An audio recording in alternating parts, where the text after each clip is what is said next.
Hey creatives, welcome back to my channel. My name is Nele. I make videos about bullet journaling, creativity and self-compassion, and today we are setting up my bullet journal for September 2023. For this month I decided to go with a vintage scrapbooking theme with witchy vibes. What a tongue twister! And we are starting this by setting up a monthly reflection page for August. That's something I always do, asking myself some questions at the beginning of the month.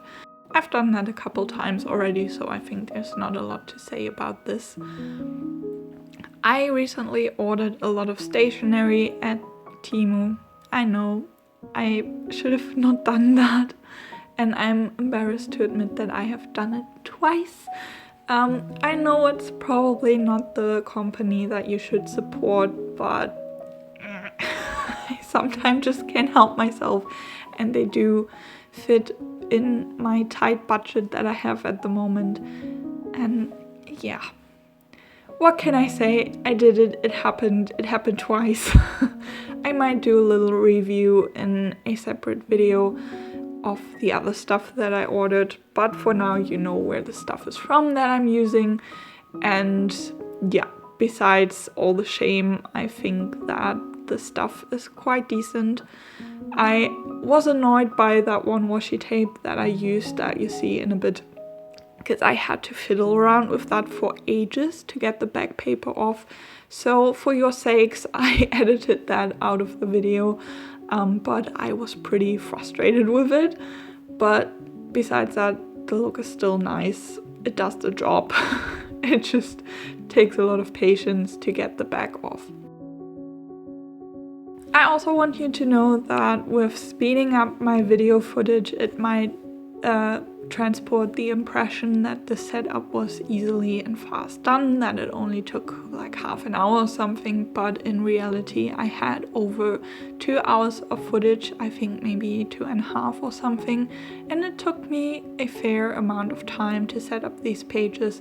But as I said in earlier videos, I like to take this time for myself. It's my creative self-care time in each month, and that's mostly the most intense time I am creative in a month. So for me that is some sort of self-care, but as always, you don't have to be creative in your bullet journal. It is not an essential part of bullet journaling. As you can see, I am putting some special paper on the pages, and this is some coffee stain paper that I did the other day. There's a video from Elizabeth from Plant-Based Bride, and she explains how she does her tea stain paper. I don't have a lot of tea at home. I'm not such a big tea drinker, but it worked quite well with coffee as well. The paper feels a little bit sandy, but to me that doesn't really matter. And when I'm creating collages, like here for the cover page, I always start with like a base layer, and in this case I am putting down my papers and washi tapes that take up the most space and then I want to have in the background. And then I usually move on with stamps. I have a quite big clear stamp collection now, and for this setup I chose to make these witchy stickers that I ordered my main elements, like the primary focus of the design, and mix them with these clear stamps that look like dried flowers to me, and just creating this witchy aesthetic that I really love. I also find these clear stamps that have like a script on them, scribbly script that you can't really read, pretty nice. I bought them actually at a local stationery shop, so I don't know where you could get those, but they make a nice background. And yeah, when I'm making collages, I mostly go with the flow and what feels nice and looks nice, and I don't really sketch out anything. I just try to make it look like the idea I had in my head, and for this setup it really worked out quite well. I'm really pleased with how the pages turn out. I think I will enjoy them a lot in September. And if you've watched my last video, you might know that I have been shying away from getting creative in my bullet journal because it has only the 80 GSM paper, which is a choice for me because this Leuchtturm 1917 notebook has over 240 pages, and I like not limiting my thoughts to page numbers. So yeah, I went with this notebook for the second half of 2023, and even after getting this creative in the notebook, using stamps and ink pads and all that stuff, I am still happy with the paper. I can definitely say that I really grow into liking this kind of used look you get when you have a little bit of ghosting. And this for sure is something you can't avoid with this paper because it is thin, everything will show through a little bit, but so far I haven't really had any real bleeding or any bad in quotation marks, things like that. I can totally live with this, and I think I might start liking this actually a lot. And we're finishing up these 2 pages with some sparkles and stars and move on to my calendar spreads.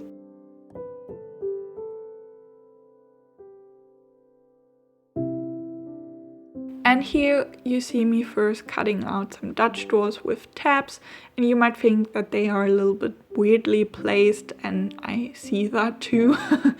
I have 2 narrow pages followed by a wider page and then 1 narrow page again, or actually 2. I'm confused. I mean, the setup is a bit chaotic, I would think, but to me it makes sense, and the tabs are mostly there to make it easier to flip between the pages.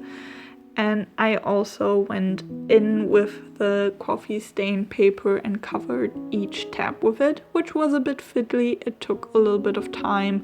I did most of that, or I did cutting the tabs off camera then. I like how that looks. I like how this coffee stain paper has this little edge on it, which just happened kind of naturally. And I can really recommend doing or staining some paper for yourself. It's a nice, affordable way for creating some scrapbooking paper.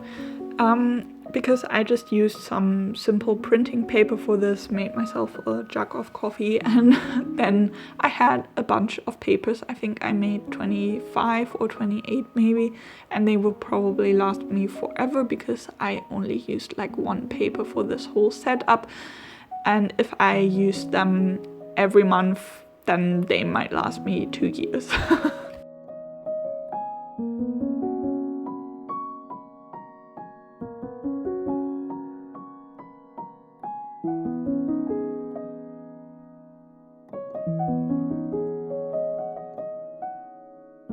I did not really have a great structure for setting up my pages. I was starting out with creating the boxes for my goals and tasks, and next to that create my first calendar overview. I changed things up. I have actually 2 kind of calendars this month, and first is the overview on the left side here, which is the normal like 1 line a day calendar, and I kind of want this to be my overview at a glance, seeing what appointments I had, so that I can easily see what was important in this month and yeah, have a bit of a feeling for where my time went, while we will create another overview as well, but let's talk about that when we move on to that. So yeah, I was pretty much switching between setting up my layouts, the functional parts of it, and doing the decorations. Yeah, and in case you're wondering, that 1 column in the line a day calendar, that is for my estimated menstrual cycle, because I find that quite handy to have in mind what my energy levels might be throughout the month. It helps with being more mindful and with not being too hard on myself if I am not able to do the things that I was wanting to do.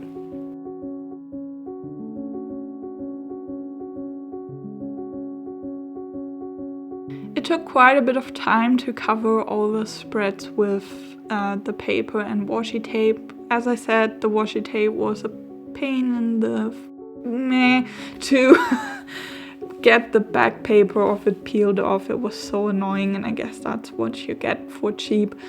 But in the end, I really like the look. It has different elements on it, and it really ties this whole vintage vibe together that I wanted to have.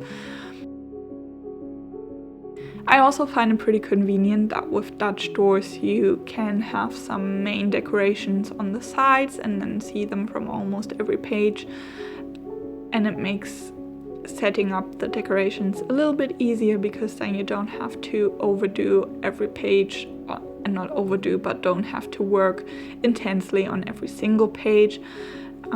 It makes the process a bit more efficient, I would say.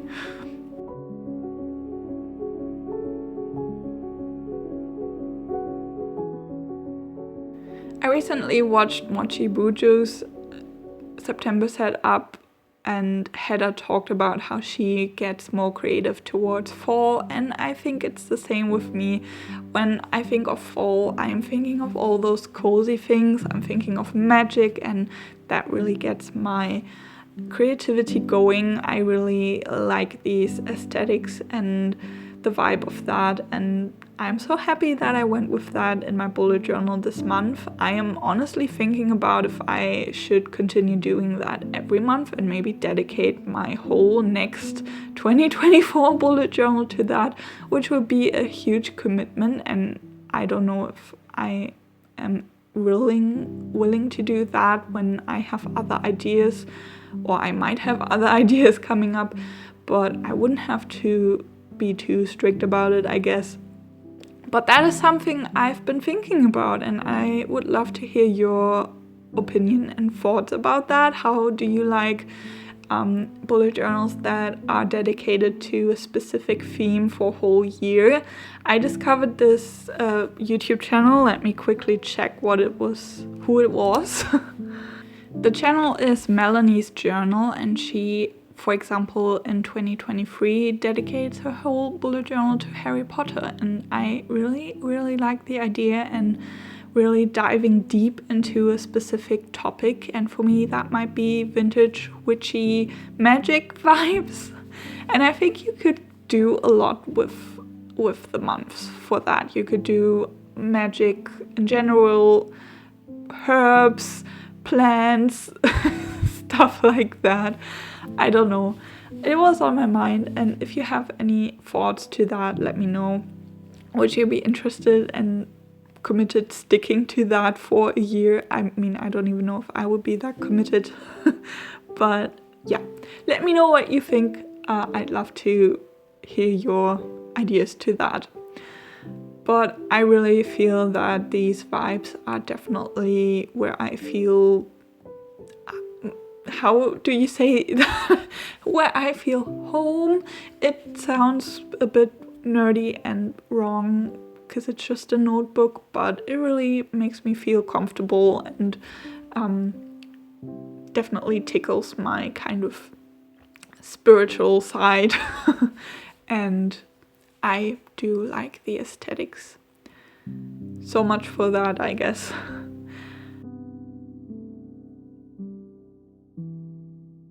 So while I was rambling about that, I continued with the stickers and stuff, and now we are working on the titles, which I am stamping, and this is another thing that takes forever. I am not really patient, so finding all the right stems and putting them in line and stuff is really a challenge for my patience, but I do love how it looks so much. And yeah, I definitely think I should do that more often in my journal, especially since I am a bit unhappy with my hand lettering lately, and this is such an easy way to make a spread look nice. after my calendar and my goals and tasks, I have my YouTube Patreon page and a page for writing down some ideas for photography and general creative ideas. I just felt like doing that. I have recently started photographing again, and I thought I add a little space for that. I don't know if I actually will use it. And on the other two spreads, I have my monthly favorites, which is a spread that I added again after 2 months of not having it, and I really like writing about what I enjoyed in a month. Speaking of enjoying, I am adding a spending tracker because I am not enjoying how I'm spending my money, and I want to get a bit more mindful with that, and I think a spending tracker can help with that pretty well. And then we are finally doing this other monthly overview that I talked about earlier, which is a horizontal weekly overview, I would think. I think I got inspired by Jacque for this. She does such layouts usually on one page, but I spread 4 weeks over 2 pages so that I just have a better overview of the month, I guess, where I can plan my to-dos for each week. And that is mainly the purpose of that. I mean, I do add my appointments because obviously when I'm planning a day, I need to know where I need to be and what appointments I have. But this is because I am sometimes struggling with guessing how much I can get done in a day. And in my daily logs, I would often write down a bunch of to-dos and tasks and then get completely overwhelmed and not being able to do any of them thanks to my ADHD. And so this limited space here is a great way for me to think more about my priorities and what is important and what I want to do, and not overwhelm myself with 20 tasks in one day. And so yeah, I have each week next to each other and each day of the week underneath each other, as you can tell. And then I will write down my tasks in these spaces. And if I have any ideas or other thoughts throughout the day, I will create a daily log for that or put them in my dedicated collections. And next up is my normal spreads that I have in every single monthly setup. Moving on, we are creating the daily reflection page. This month I wanted to do a little more space again because I had pretty little space through the last 2 months. So this month I have 2 lines a day again where I can write about what happened, what were highlights of my day, what were challenges, or stuff like that. I usually don't like to limit myself to a specific thing like gratitude or highlights. I like to write about life as it happens, I guess. And this is exactly what I do on these pages. And I do have a record of what I did every single day through the last, I believe, 2 or 3 years. And that is pretty amazing, to be honest. I have really few phases where I don't feel like doing that. And I usually have that pretty fixed in my morning routine, filling out my daily reflection and tracker pages. So yeah, that is just something I don't want to journal without anymore, but I do understand that this can look intense and intimidating, and you definitely don't have to do that. I would always suggest, if you're starting out with bullet journaling, to start more simple and stick with the basics instead of overwhelming yourself with 20 different spreads that you all have to fill out every single day. Just do what you need and keep adding things as you go and as you figure out what you really want and need in your bullet journal.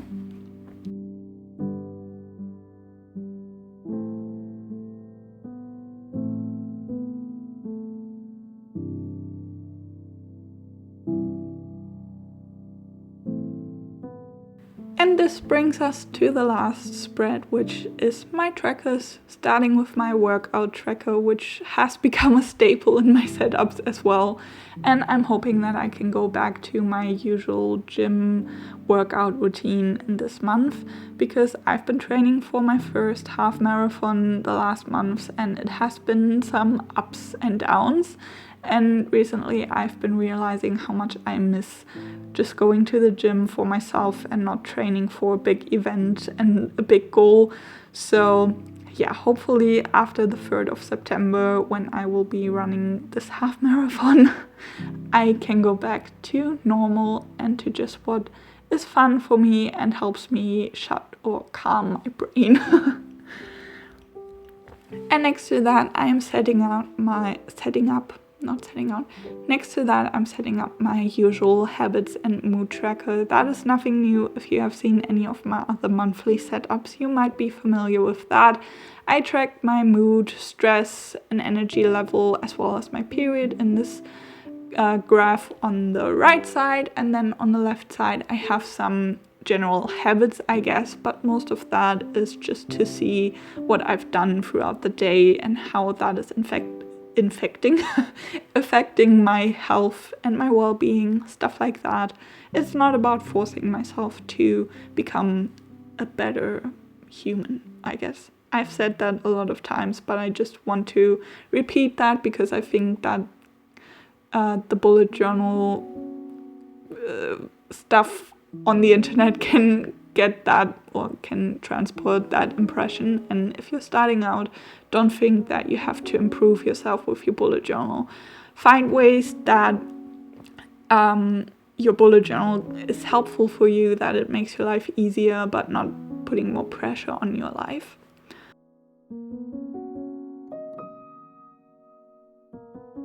Enough of the deep talk. We're just finishing my spreads with a little bit of additional stickers, and then in the end I'm putting down some more sparkles and stars with my jelly roll pen in gold.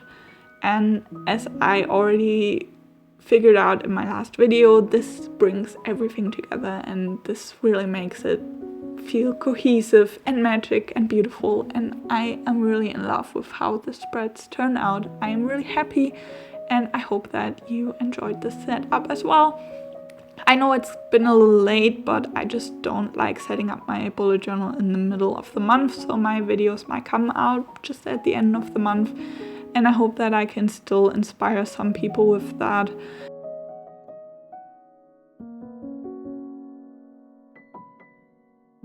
So that being said, I hope that you enjoyed this video, that was inspiring, entertaining, magic to watch, and that you had a great time here. I appreciate it a lot that you stick around all till the end. If you did, leave a little magic emoji in the comments.